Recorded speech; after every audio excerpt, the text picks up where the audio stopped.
What's up, guys? Welcome back to another YouTube video. Today we're going to be doing the match reaction to Manchester City versus Tottenham.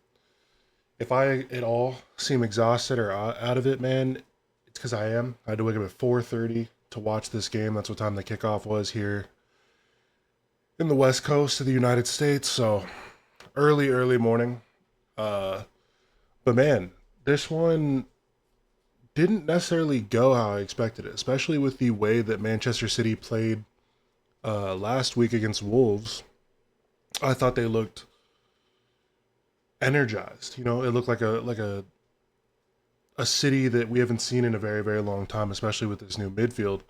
And I think today you really saw the loss of not having Rodri as a starter, somebody who's there available to play 60, 70 plus minutes. And man, City really didn't do themselves any justice today. Trafford had a horrible game, and I feel really bad for him because I think now, if not,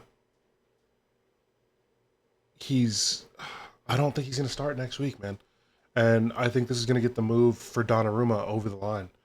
Um, Super unfortunate for him, but I think this will get the move for Donnarumma over the line, and you're going to see Donnarumma kind of integrated into the squad pretty quick, especially because he's super experienced. He's not a raw goalkeeper, so Pep knows what he's getting, and City know what they're getting with him.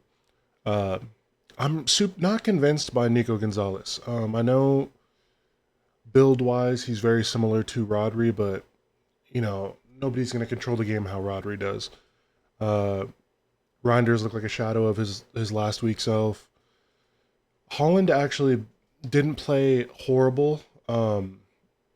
Obviously, if he's not scoring goals, he's not super involved in the game. But there were a few times today where he played really good balls to Marmouche and to Reinders, and they just absolutely fumbled. I mean, Reinders tried to do a quick ball when he had so much space to just take a touch and absolutely rip it. And Marmouche just wasn't cute enough with the finish, and it just was a good save by Vicario.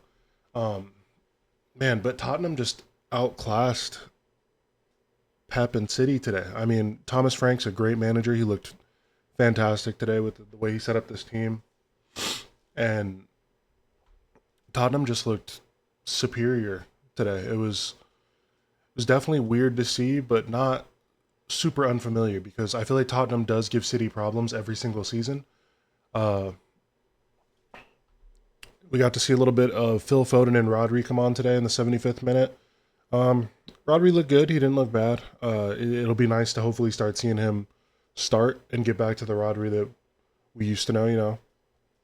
It'll be nice to see Phil Foden get back into the squad. I honestly don't know.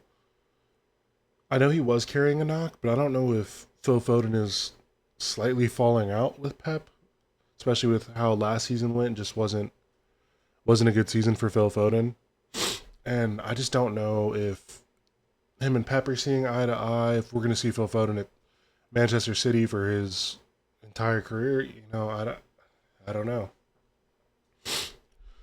But I mean, today the goals were all realistically down to Manchester City mistakes. That first goal, John Stone slips, and I believe it was Richarlison all the way through off of a ball and just crosses the ball into Brennan Johnson, who gets a goal right after he picked up a stupid yellow card, which I'm not gonna lie, the yellow card that Brennan Johnson got looked a little suspect. Like he was asking for a yellow card.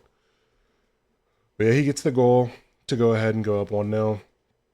And the second goal just fell off of a corner. A lot of confusion with Manchester City. James Trafford, another big mistake there, and it leads and falls to João Paulinho, who looked really good today. I'm glad to see him back in the Premier League performing because it was just really sad to see him go to the Bundesliga and not get used realistically at all. So I'm hoping that this deal at the end of the season, works out for Tottenham and Paulinho. And even if it doesn't, if he can hopefully stay in the Premier League, move to another club. I was surprised that Manchester United didn't go after him. He's a really good. I feel like he'd be a pretty decent fit for what they need in their midfield. and especially for a loan move. But I do know that Tottenham and Bayern have a pretty good relationship when it comes to all the transfers and stuff that they've made. But yeah, I think Tottenham just outplayed City today, and I think City made a lot of mistakes that could have been avoided. Um, I think losing Ait Nori in the beginning of the game, he got an injury and came off pretty early in the 23rd minute, and it just the game kind of changed from that moment on. City couldn't attack how they wanted to. They had to bring in Nathan Ake. Nathan Ake is not horrible, but he's had injuries in the past too that have kept him sidelined, and he's just not.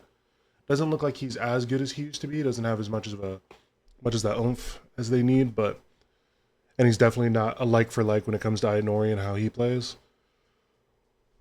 So yeah, gonna be a quick one today, guys. If you guys enjoyed the video, go ahead and drop a follow. Peace.